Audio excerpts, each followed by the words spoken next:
Motunrayo Adunni ọmọ àwẹ̀dá o. Olórí eré ìdùnnú ti wọnú ilé rẹ̀ wá dúpẹ́ lọ́wọ́ Elédùmarè tó fọmọ eré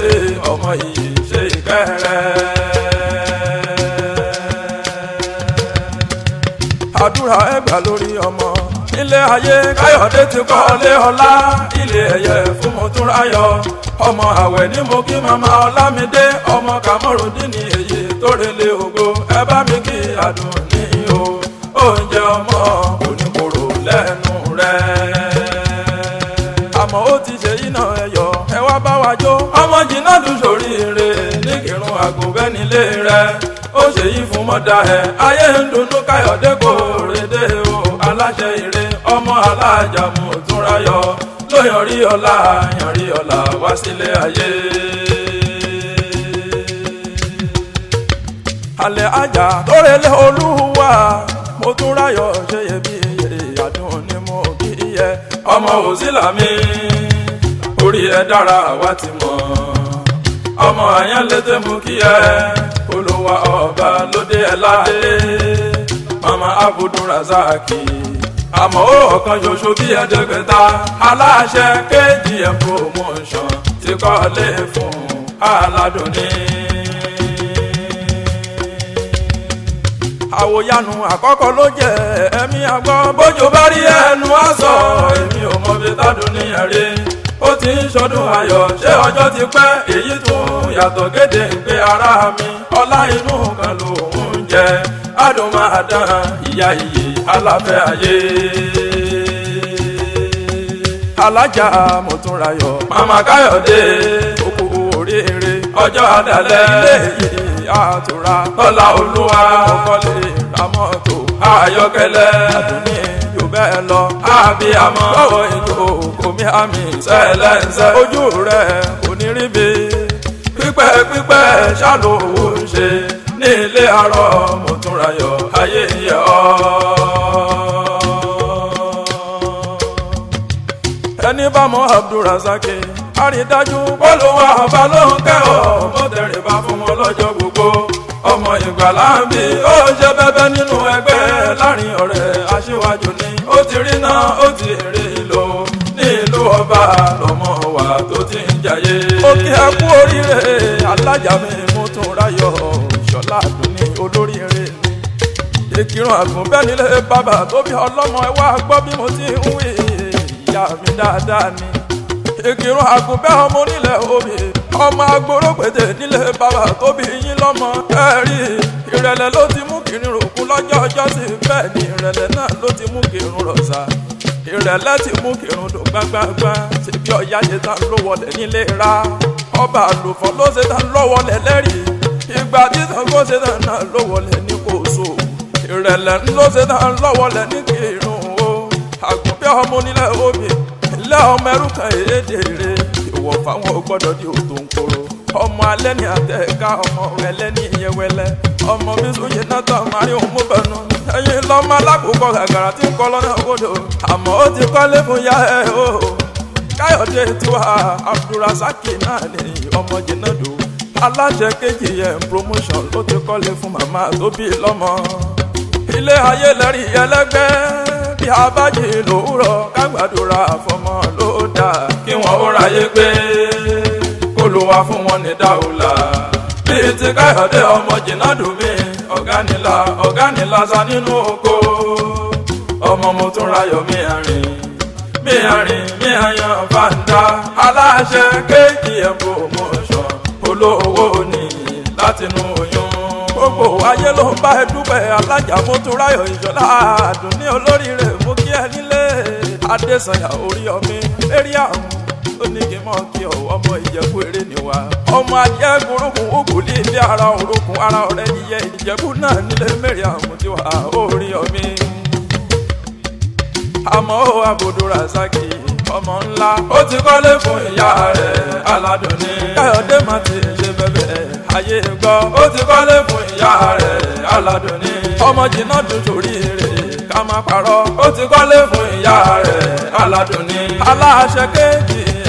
promotion. promotions ó ti kọ́lé fún ìyá rẹ̀ Aládùnní. Ìkírun Àgùnbẹ́ni lè bàbá tó bí yẹ ó ti kọ́lé fún ìyá rẹ̀ Aládùnní. Gbogbo ayé ló ń bá wọn yọ̀ wọ́n bá wọn jó ó ti kọ́lé fún ìyá rẹ̀ Aládùnní. Àmọ́ Abdul Rasaq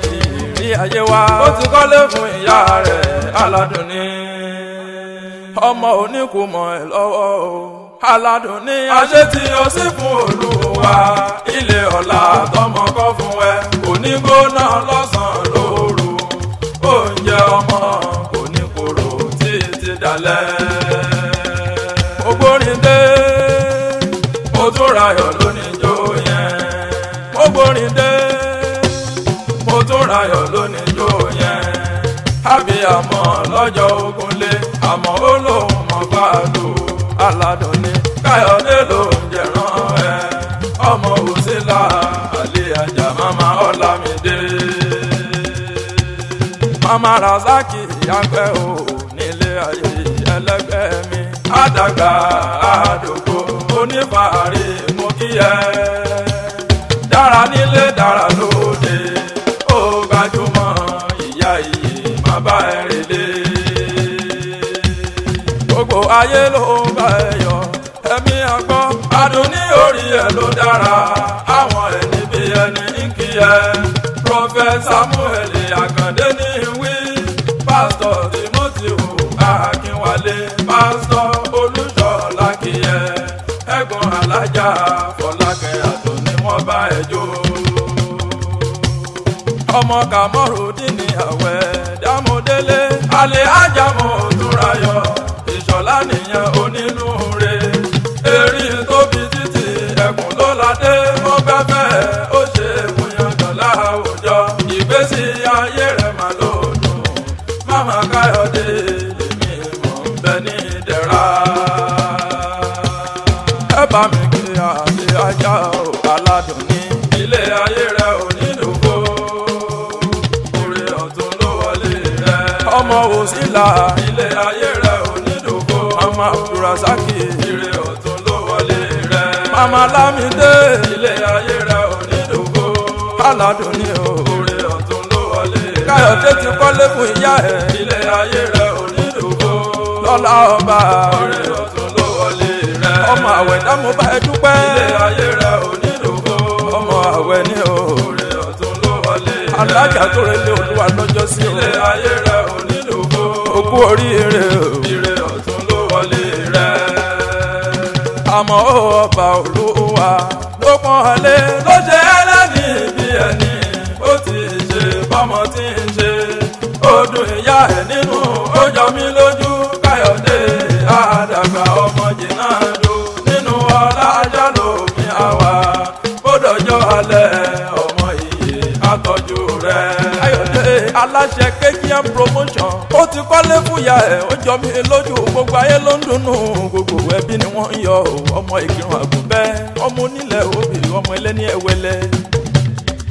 ó kọ́lé kan fún Àdùnní àwòyanu ní ilé yẹn Káyọ̀dé ọmọ jìnnà dùn ní àwòyanu ní ilé yẹn gbogbo ayé ló bá ẹ dúpẹ́ àwòyanu ní ilé yẹn mọ́mí oyin bá ọ dúpẹ́ àwòyanu ní ilé yẹn kò pé yóò yẹ kí wàá mọ̀ rí Alhaja àwòyanu ní ilé yẹn ọ̀la ìtàn ní Germany Ọpẹ́yẹmí Ògúnsànyà Adéyẹmí aláṣẹ YCD Olúyẹmí bá ọ dúpẹ́ Olúyẹmí #1 films director ní Yorùbá movies industry wọ́n bá ẹ dúpẹ́ àmọ́ ó ti kọ́lé fún mọ́dà ẹ̀ ọmọ Ìkírun Àgùnbẹ́ adúmáadán ọmọkùnrin olórí àmọ́ aláṣẹ c.e.o promotion ìlú ọba náà lọ́mọ àwọn ti jáde ilé ọlá ni ó ti kọ́lé fún mọ́dà ẹ̀ Alhaja Motunrayo ní adúpẹ́ à ń celebrate ọjọ́ ìbí rẹ̀ tó fi ọ̀sán ọmọ ọlá Àwẹ̀dá ọmọ Òsínlá mi àyàn lédè Mama Abdulkadir di Ọlámídé náà Ìṣọ̀lá mú kí ọ gbogbo ayé ló ń bá Káyọ̀dé Abdul Rasaq ló rán mi wá àmọ́ ọmọ èrè ọmọ jìnnà dùn ó ní kí o pẹ́ láyé wá jẹun ayẹyẹ